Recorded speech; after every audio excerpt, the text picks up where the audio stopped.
Hey y'all, what's up and welcome back to my channel. If you are new here, make sure you hit that red subscribe button so that you can get more content and weekly videos. I would love to have you join this YouTube family that I am creating.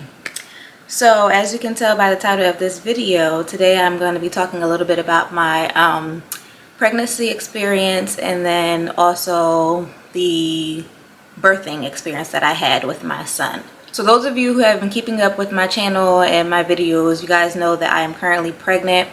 I am almost 21 weeks today. So obviously this video is not about this current pregnancy. This video is about my first pregnancy because I kind of want to just kind of explain why this pregnancy is high risk for me. So I feel like in order for me to do that, I have to kind of like go back and explain what happened at my first pregnancy. So yeah, that's what this video is going to be about. So again, this video is not about this current baby here. Baby boy is still doing well. He's still thriving. Prayerfully, we're still on the road to a healthy baby, healthy delivery. So yeah, let's just get into this video. Now, my pregnancy with my son was almost 6 years ago. Like, he's about to be 6 next week. So yeah, that was 6 years ago that I had him. So a lot of my memory is a little bit foggy. I do remember a lot of details, honestly, because again, that's an experience that you just never forget. But just like the small details I kind of like forgot, I did write down some notes, jog my memory a little bit. So yeah, I have what I have here. I'm going to try to be as detailed as possible. So if I don't have the exact information here, I'm sorry, but you know, that was 6 years ago. So I'm just going to try to do my best with what we have here. So with my son, me and my husband, we were married in July. And then 4 months later, we found out that I was pregnant with my son, which he was completely unplanned. I was on birth control at the time. Of course, you know, I had a hard time taking it at the right time every day. So I feel like that's what, you know, jammed us up. And here we are, end up getting pregnant. Found out that I was pregnant at 8 weeks. We did an ultrasound. Everything was fine. Baby was healthy. And I had pretty much a healthy, normal pregnancy all the way up to about 24 weeks. Like I said, I just had the normal, you know, normal symptoms where I was tired, I had the nausea, all those normal symptoms that you have with pregnancy, but nothing too crazy. Doctor's appointments were going well. He was measuring well, you know, everything was great. So at 24 weeks, I believe, is when my blood pressure started to rise slightly. It wasn't anything to be really concerned about, but the doctors told me to just keep an eye on it, and it would be something that they would monitor throughout the rest of the pregnancy. Because otherwise, I was, you know, healthy. I was within healthy weight. I was within a healthy age range. So they weren't too concerned about it. And just so you guys know, high blood pressure, of course, is one of the signs of preeclampsia. But they were also monitoring me in other ways as well, like they were monitoring my urine. Another symptom of preeclampsia is if you have protein in your urine, which at that time I did not, so they were checking for that. And then also another sign of preeclampsia is if you have a baby whose birth weight is low. So at that time, I was measuring within range. My baby's birth rate was fine. So they said, you know, this could just be, you know, a part of your pregnancy. Sometimes blood pressure spikes. It's within, you know, a not normal range, but it's within a higher range, but not too high where it should be a concern. So they monitored me for the next couple of weeks. Of course, I was going to my doctor's appointment at that time. I think they made it like every 2 weeks. So I was going every 2 weeks just to be monitored, just to check my blood pressure. And it kind of like stayed within that high range. It didn't really go down any, and it didn't really go up any at all either. And then things started to get a little interesting around week 25. Week 25, I remember so clearly one day I was just like sitting in my car. I think I was on my lunch break, and I just kind of went to my car for a little bit. So I was just sitting in my car, listening to the music, doing something on my phone. And I heard like this loud pop in my right ear. Very weird popping noise. and then there was like this ringing sound, and then there was nothing. Like my hearing was completely gone in my right ear. Otherwise, I felt fine. So I'm thinking to myself like, oh Lord, maybe I done got an ear infection now. What's happening? What's going on? But again, I didn't think much of it. I just like went on with my day, just thinking that maybe I just had like a regular normal ear infection. I would get the doctors to look at it when I go back to my appointment and, see what's going on. Nothing to be too concerned about, right? So I did that, went about my day. And then later that night, I was with my husband and we were in bed, and he looked at me and he's like, what's wrong with your face? I'm like, what do you mean, what's wrong with my face? Like, something wrong with your face. And he just kept on telling me like something, it doesn't look right, like something's going on with your, your face.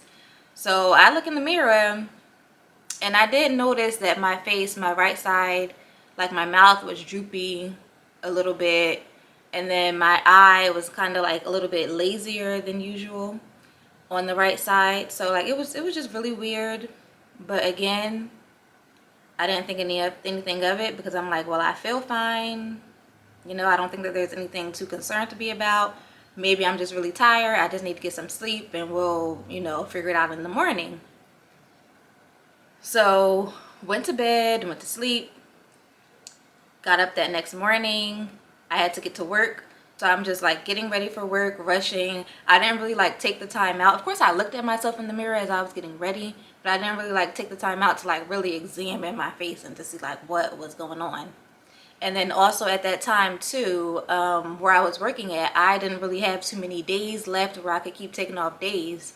As some of you guys know, I'm a teacher, so it's like I have to be there for my students. Like I can't just call out randomly. And then I also, like I said, I didn't have that many days left. This was like towards the end of the school year, so like I had already used a lot of my days and I didn't really have much left. So I'm like, okay, I'm just gonna push, get through to work. Maybe I'll talk to my supervisor and see what she thinks about what's going on. So drive to work, get to work, talk to my supervisor. I go right into the assistant supervisor. I go right into her office as soon as I get there. And I go in there and I start talking to her. And she's like, you need to go to the ER. I'm like, what? She said, you need to go to the ER. Something is not right. She said, you're not staying here. I'm driving you to the ER. She said, you're not driving your car. I'm taking you right now and you're going to go to the ER. So I'm like, okay, I guess I'm going to the ER to see, what's going on. Me just being me, I'm just like not really I mean, I was concerned, mind you, but I'm not really like too concerned because I knew that the baby was fine. I could feel him moving around and everything. But it's just a scary moment, and I'm just thankful that my supervisor actually made me go and get everything checked out. So anyway, she drives me to the ER. She walks with me inside. I go to talk to the lady at the front, and she's asking me like, how far along are you? I told her like, oh, I'm 26 weeks. And she looked at my face and she's like, okay, we're taking you right back.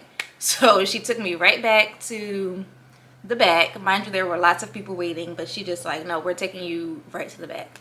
So I went to the back and they gave me an ultrasound, checked on the baby. The baby was fine. Talked to the doctor, and he told me that what was going on was I had a condition called Bell's palsy.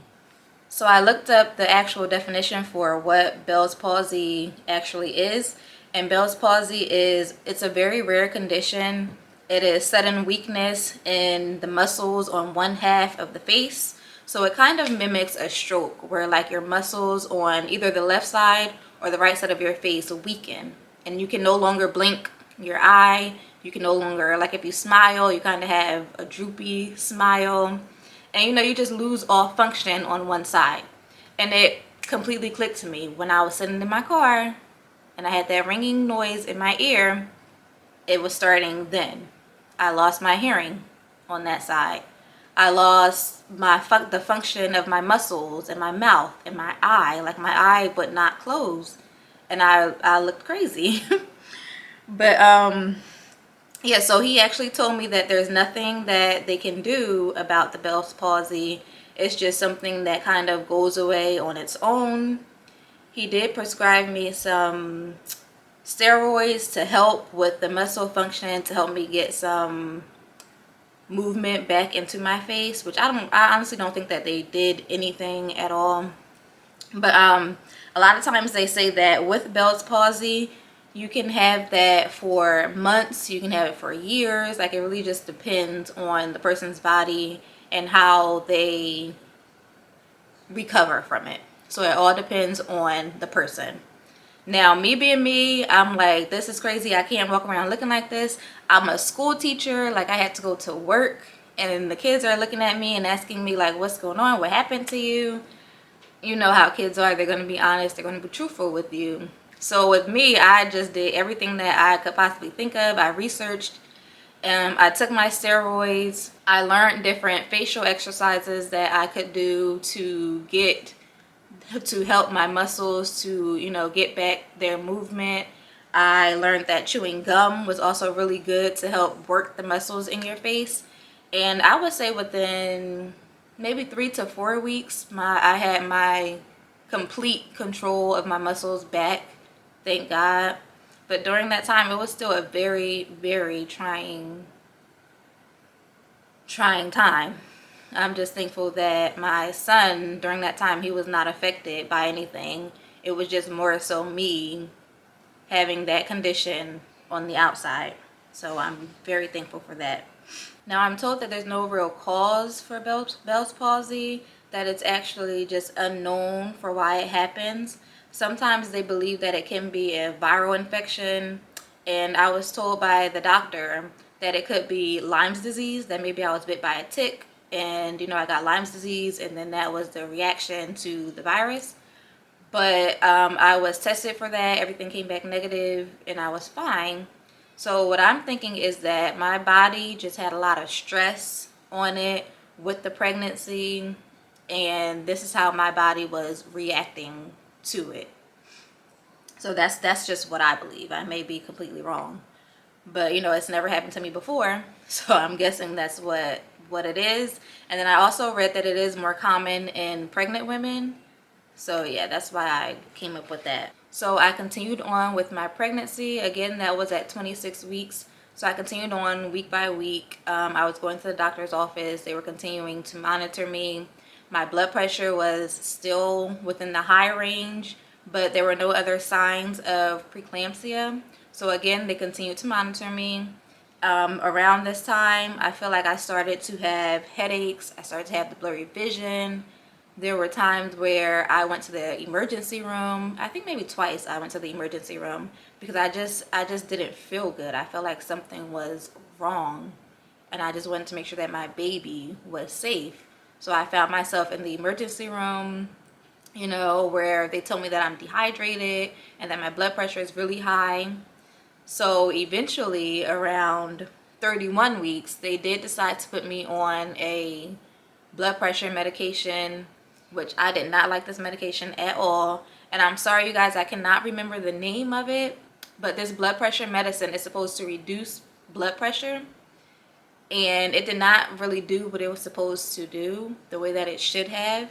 And then also, one of the symptoms was that it lowers baby's heart rate, which I didn't like that at all. So it's like I then had to monitor how many kicks I was feeling. I had to lay down and I had to, like, literally count like how many kicks I'm feeling. And if I'm not feeling a certain amount of kicks within range, then I needed to go to the hospital right away. And that was scary because I'm like, how am I supposed to know that my baby is safe when I'm taking this medicine that's lowering his heart rate? And like, that just didn't sit well with me at all. So I'm going to be honest with you guys, I did not take the medication the way that I was supposed to. I took it some days I didn't take it. It made me feel sick. I didn't want to do anything. So it's like a lot of times I didn't even bother to take it, and especially because those symptoms like really scared me. So I didn't even do it the way that I was supposed to. So started the meds at 31 weeks. Like I said, I didn't take them the way that I should have. but I continued that up until 33 weeks. I went into the hospital for a stress test for the baby, just to make sure that he wasn't under any extra stress. And I also had to do an ultrasound. The stress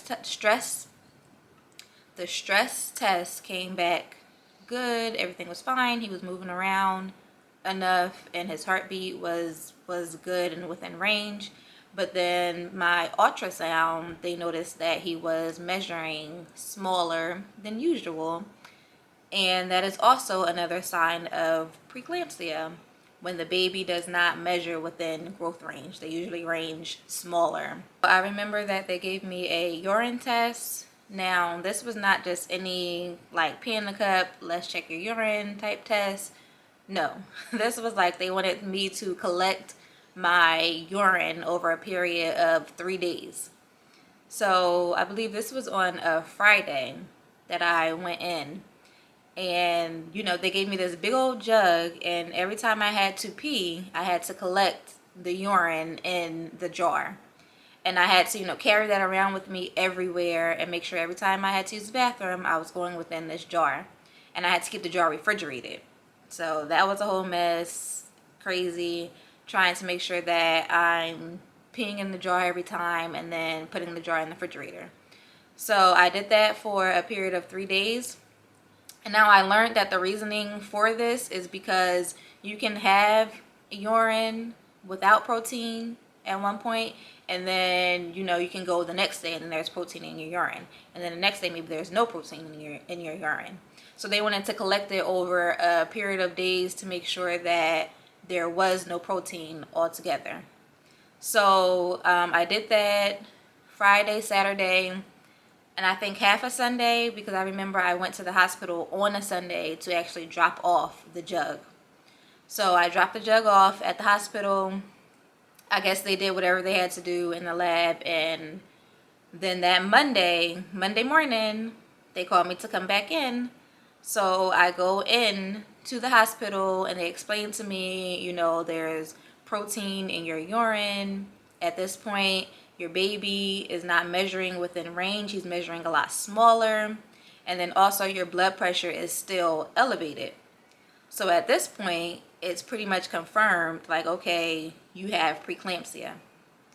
Preeclampsia can be very dangerous. It is threatening to the mother and the baby. It can be fatal if not, taken care of. And ultimately, the only way to cure preeclampsia and to get rid of it is to deliver baby. So they were telling me, okay, you're probably going to deliver him within the next couple of days. Mind you, freaking out. What do you mean? Like it never crossed my mind, even though I was going through all of this, it never crossed my mind that I would have my son that early. At that point, I was 34 weeks, so I wasn't really prepared for it at all. But with preeclampsia, your body is actually fighting the baby. And I believe because that's my first pregnancy, my body was rejecting my son, unfortunately. My body couldn't handle it, and it was rejecting him. So I'm just thankful that I did make it to 34 weeks, because I could have had him a lot sooner and he could have had a lot more issues. But anyway, back to the story. So 34 weeks, they tell me, yes, you're probably going to deliver this baby within a few days. So what we're going to do today is we're going to give you a steroid shot. I'm like, a steroid shot?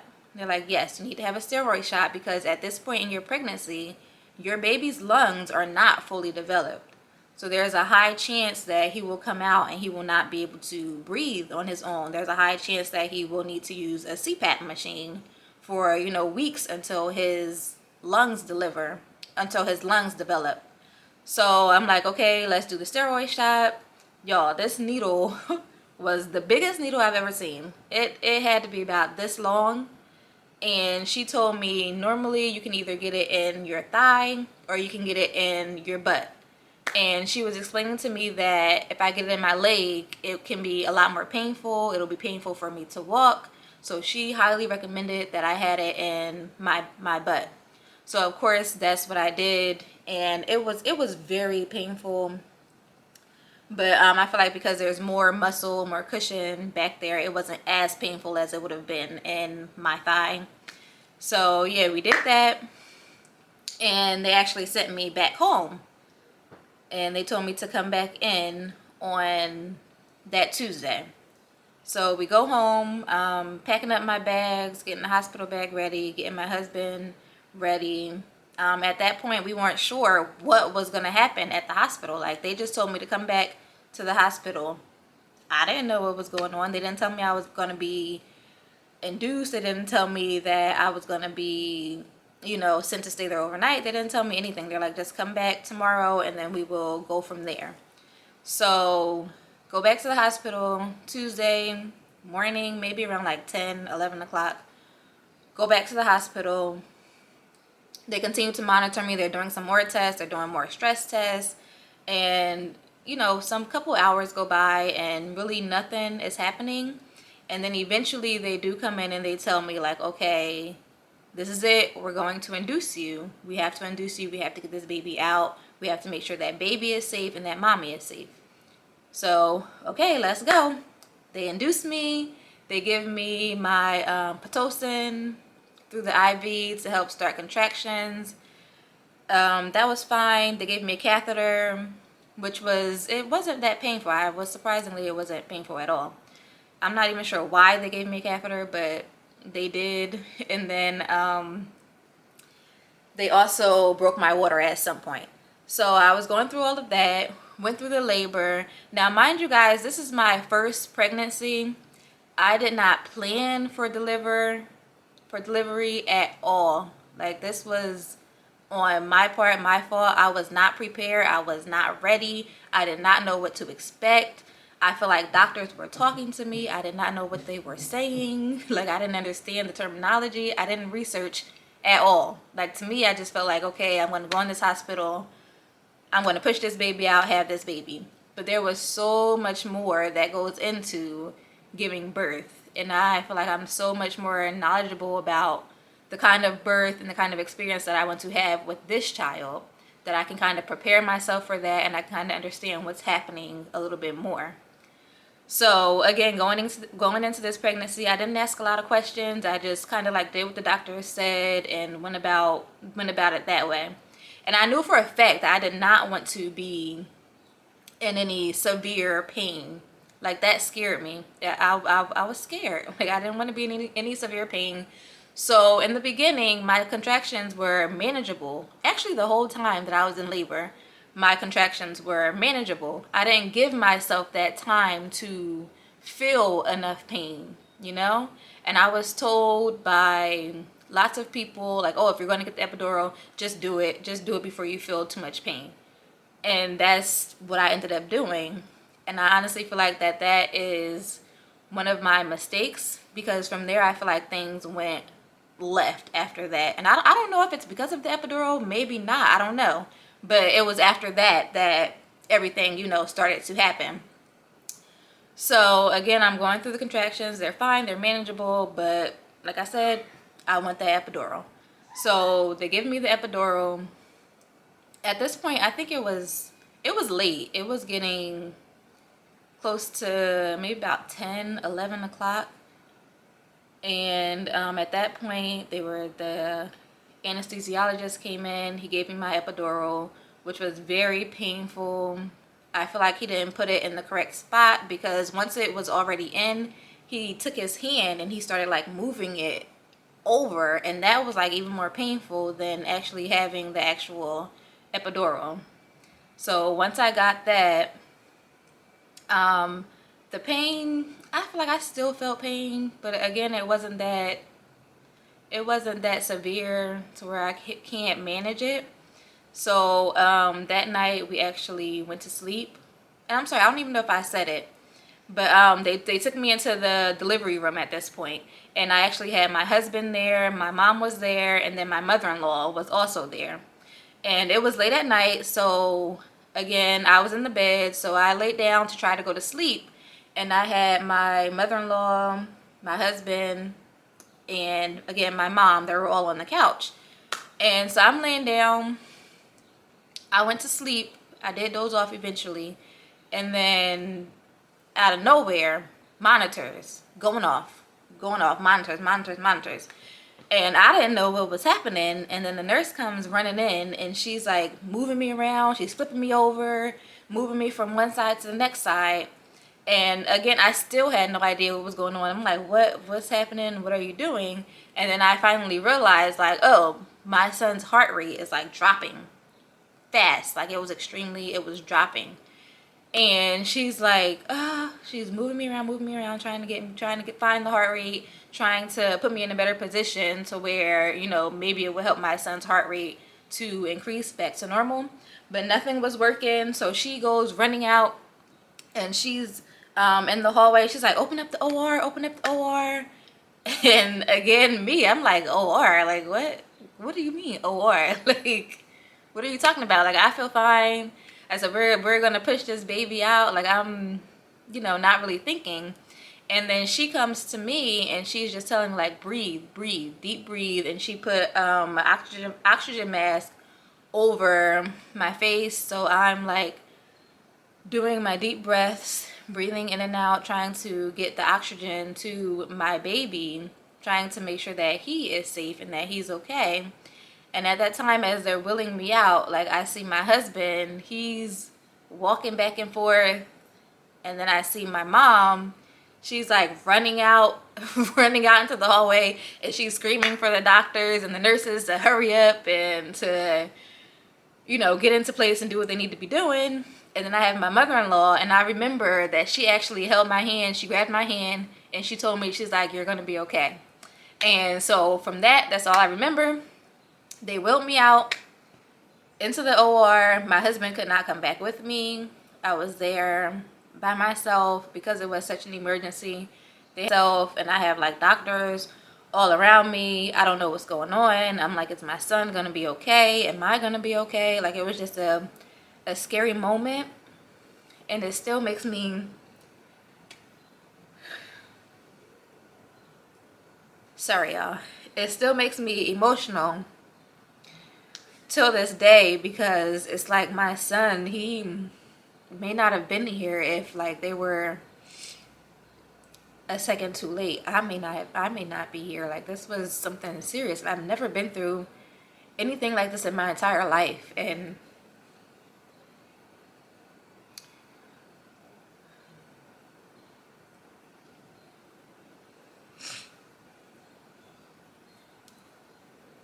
I'm sorry, y'all. Like, I just really wanted to be able to bring my son into this world. And at that point, I was scared at that moment that he would not make it. And so I'm laying on this operating table. So I'm laying on this operating table, and the doctor, she cuts me open, and I feel everything. Like, that epidural did not work, or it was wearing off, which I don't believe it was wearing off, because this was only like within the point that I got the epidural to when I went in to have the C-section. It was only maybe about a couple of hours. It was about 12 o'clock at that point. And I got my epidural, I want to say about 10:30-ish. My son was born at 12:34. So it wasn't a long range. So I really feel like that epidural that he gave me did not work at all, because when they cut me open, I felt every single pain. Like, I felt all of it. And so she cut me open, and I'm screaming at the top of my lungs, screaming, yelling. Like, I really felt like I was going to die. And I remember the doctor telling me, she's like, well, not telling me, but I remember her saying, oh, she's feeling everything, and I guess they gave me some kind of medicine through my IV. And at that point, my whole body just like went cold, like freezing cold, and I passed out. So again, I didn't know anything that was going on. Like, I literally passed out. I thought I was dead. I thought, like, this is it, this is the end. Remember, I started to come to a little bit. I started to regain some consciousness, and I remember I heard my son crying And at that point, I knew that everything was going to be okay. I knew that he was okay, and I knew that I was going to be okay. And then I passed out again. And when I woke up again, I remember I just saw like doctors all around me. My body again was still freezing cold. And I just had doctors around me. I could feel all the tugging, all the pulling. At that point, it wasn't painful anymore, you know, because they gave me some kind of medication. But I could feel, again, the tugging and the pulling. And it's just so weird, y'all, because I'm laying there and I have the doctors all around me. And they're like legit having the conversation as they're like sewing me up and doing whatever they're doing. They're just casually talking like, oh, it's just another day. And it was just really... a really weird experience, because here I am like going through this traumatic experience, and like you guys are talking about what you're gonna have for dinner while you're sewing me up. And I mean, I get it, they're doctors, that's what they do. At this point, they sew me up, they roll me back out to my family. Everybody's still there, you know, relieved that I'm doing very well. At this point, I was still very numb. They had me on some kind of drug. I feel like I was a little bit loopy and spacey. Like I didn't even fight to see my son, because they told me like, okay, because you're on this medication and because, you know, you don't have the full motion or movement to move your legs, you can't go see your son right now. And I'm just like, okay, like as long as he's okay, I'm okay with that. But again, I feel like I should have fought to see him a little bit more. Like, I just had this baby and you're going to tell me I can't see my son? You're going to tell me that I have to wait until this medication wears off? Like, you can't bring him to me? But again, I was out of it, so I just kind of like let that go. They actually allowed my husband to go back, and he got to see him first. And he took some pictures of him, and he brought me back the pictures. So I guess at that time that was enough for me. He was born, I think he was 21 inches long, and he was 3 pounds and 4 ounces. So he was a little guy. He actually stayed in the hospital for 2 weeks, and then he was able to come home. I'm very thankful for that steroid shot, because they developed his lungs very well. When I went to see the nurse, she told me, she's like, your son has a strong set of lungs on him, just like his mama. Because I guess she remembers me screaming in the OR when they were cutting me open. So that was kind of funny. But I'm thankful that the steroid shot did what it was supposed to do, you know, to help develop his lungs, and that he only stayed in the hospital for 2 weeks. So yeah, that was my experience from having preeclampsia and to having a preterm labor and an emergency C-section. So it was very interesting. I will say that trauma is real. What I went through was a traumatic experience, and I feel like a lot of people don't talk about that. And I feel like for me, that has affected my life and has shaped my life in so many ways, because that's one of the main reasons why I waited so long to get pregnant again, because my experience with my son just was not what I expected at all. And I continued to compare that to, you know, my next pregnancy. I was scared. And I feel like if you don't deal with that trauma, then it stays with you for a lifetime. And honestly, sitting here now and talking about it, I don't feel like I fully dealt with the trauma of my son's birth. Like, I'm thankful that he's okay. I'm thankful that we are doing well. But at the same time, I went through something. And of course, now I can talk about it. I laugh about it. But if you really, really think about it, that was a traumatic experience. And I remember watching this other girl's YouTube, and she kind of went through a similar experience. And she actually was able to talk to a therapist, someone they had at the hospital, about the trauma that she went through, and you know, he kind of helped her to cope and to get through it. And I feel like that's something that I should have done. Maybe it's something that I can still do. That way I can fully prepare myself for this pregnancy and let go of, you know, what happened to me the last time. But all in all, I will say that I'm thankful for that experience. If I had to, I would do it all over again, quick, fast, and in a hurry, because I know that the reward is bigger than what I went through. So I'm just so thankful to have my son. I'm thankful that I'm still here and still have life. And I'm thankful that I now get to do it all over again, and prayerfully that it will be a different experience this time. And I have to wholeheartedly believe that. So yeah, that is my experience with preeclampsia and my labor story somewhat. I hope you guys enjoyed this story time. Maybe you've learned something. I would highly recommend that if you are pregnant, that you monitor your blood pressure throughout your pregnancy, and that you are aware of all signs of preeclampsia, because it is definitely something that can go undetected for a long time. So I would definitely recommend that you guys listen to your bodies and just, you know, keep an eye on yourself while you're pregnant, for you and your baby. Yeah, so if you guys enjoyed this video, please let me know down below. If you have a high-risk pregnancy or have had a high-risk pregnancy, let me know your experience in the comments. I would love to talk to you guys about that. So stay tuned for my next video, which will be an update on this pregnancy and what doctors are doing now this time around to make sure that this doesn't happen again. So yeah, make sure that you guys like, comment, and subscribe, and I will see you in my next video.